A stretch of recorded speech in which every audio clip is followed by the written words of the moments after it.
दूसर के पढ़ना दूसर के लिखना दूसर के बोलना भावत है।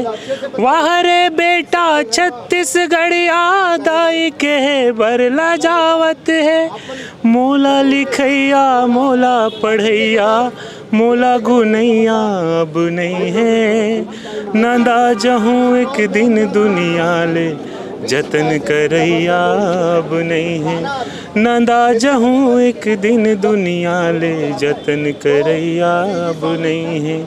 मोर ऊपर मादियार चघत है। मोर ऊपर मानार चघत है। अंग्रेजी बन झाड़ी के मैं चाहत हूँ मोला बचा लो चिन्ह हरो महतारी के।